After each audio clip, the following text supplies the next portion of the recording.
Of all of the side quests, minigames, and setting-specific peculiarities to Pocket Final Fantasy games over the years, Final Fantasy X's Blitzball is perhaps one of the most ambitious, but also looking back at it, one of the weirdest minigames to feature across the anthology, and certainly I think this makes it one worth discussing as both an anomaly and an ambitious leap forward for the game series. Now, as far as technology and the pivot from the Sony PlayStation onto the PlayStation 2 goes, much was made of Final Fantasy X's leap forward in battle design, 3D environment design, and voice acting for its characters, for example. But comparatively less has been made, I think, of how the games took advantage of the bandwidth and size that was offered on the new system. As far as Final Fantasy game experiences go,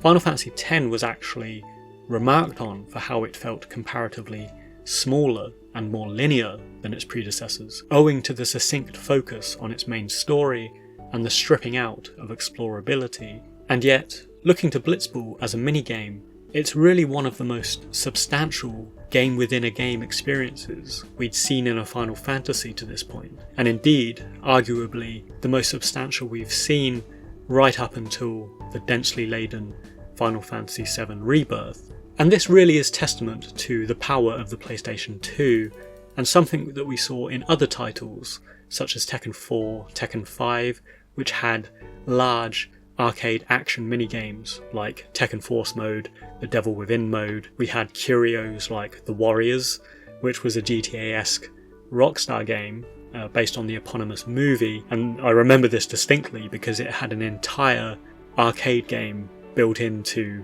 an arcade cabinet that you could access in that game, and it was amazing to play a side-scrolling beat-em-up within this GTA-esque sort of environment.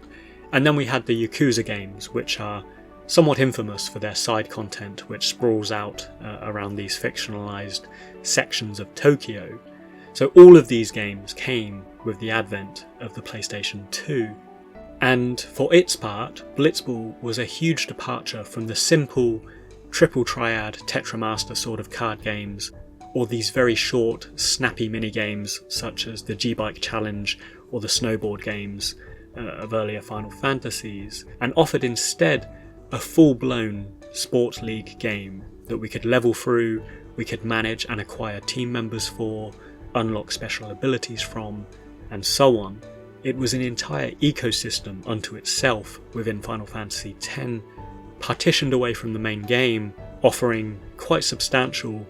2 5-minute rounds within its own set of mechanics, turn-based systems and strategies to get involved with. So really looking at it objectively, retrospectively, it was quite an amazing piece of work that is perhaps a little more appreciable now than it was at the time, when we consider the historical context and this step up it took in terms of substantial side content,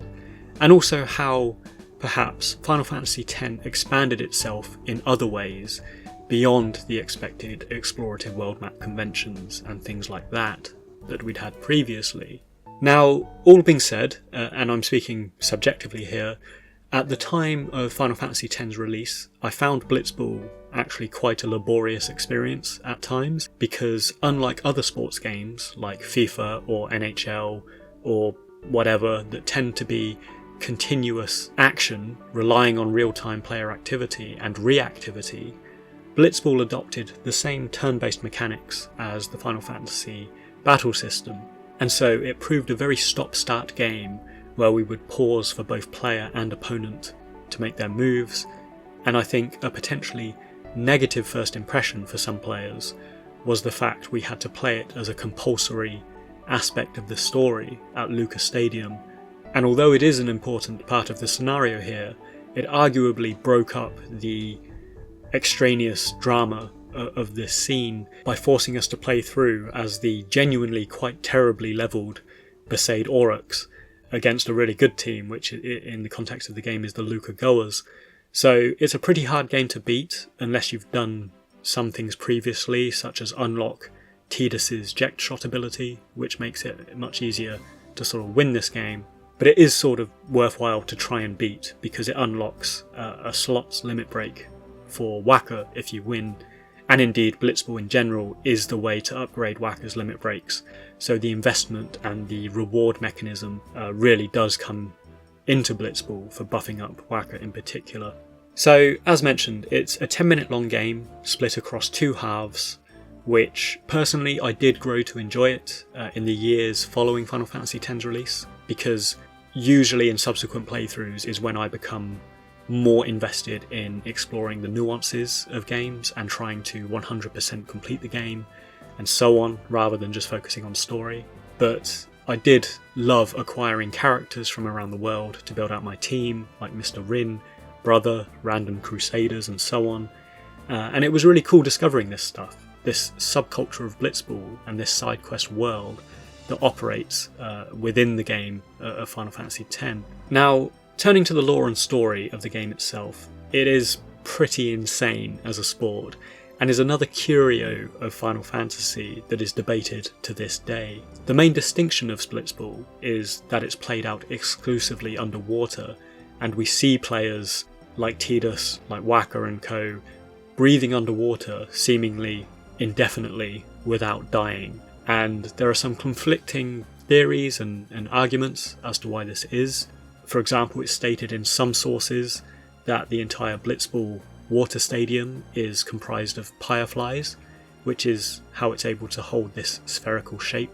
and indeed how players can exist underwater for so long. However, in other sources, which I think are more plausible or agreeable to say, is that this is a particular type of underwater training and breathing that certain characters undergo, which makes them able to operate for long periods of time underwater. And the reason I like this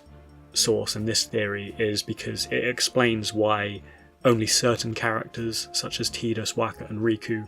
are actually seen spending a long time underwater in the game, and also how they seem to breathe underwater in areas that are obviously not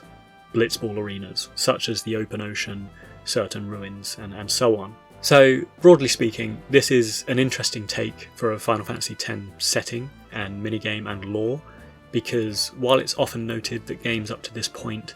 depicted some form of space travel, this Final Fantasy opted to indulge deep sea exploration and deep sea adventures instead, and that was an interesting break from the norm, and I think it set it apart from several of its predecessors. The fact that Blitzball is so popular, and the reason given is that it is society's escapism from sin, has also been criticised in the past by some audiences that I've seen. And personally, I don't agree with this criticism, and I think if you look across different cultures, societies, in the real world, at specific sports, there is definitely the escapism aspect to it, the communal and the societal aspect of it in real life, and particularly I think traditional working class sports like soccer or football in the UK, boxing in the UK, Thai boxing in Thailand. These are sports that are traditionally avenues of escapism and a potential for escape for the participants from the travails of poverty. So completely reasonable parallel to draw there for Blitzball being this way of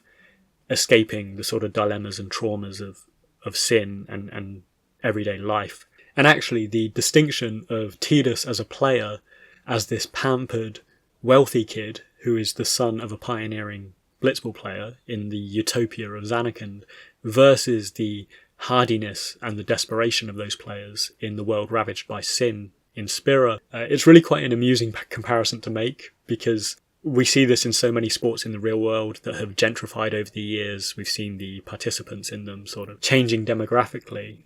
which is by the by as a point, but it's still a distinction that amuses me in this game. So overall, pretty crazy approach to world building with regards to Blitzball and how it relates to the world and setting of Final Fantasy X, but I'm totally here for it, and I think it's part of what gives Final Fantasy X its unique and enduring charm. However, I can see how, firstly, being forced to play it at a dramatic moment of the game, and secondly, having to endure what can feel like lengthy match times, which can total 20 to 30 minutes, accounting for the turn-based elements and stuff. I understand how that can detract certain players and certain audiences, but I also think it should be celebrated as one of the wilder and most unique minigames offered in a Final Fantasy to this day.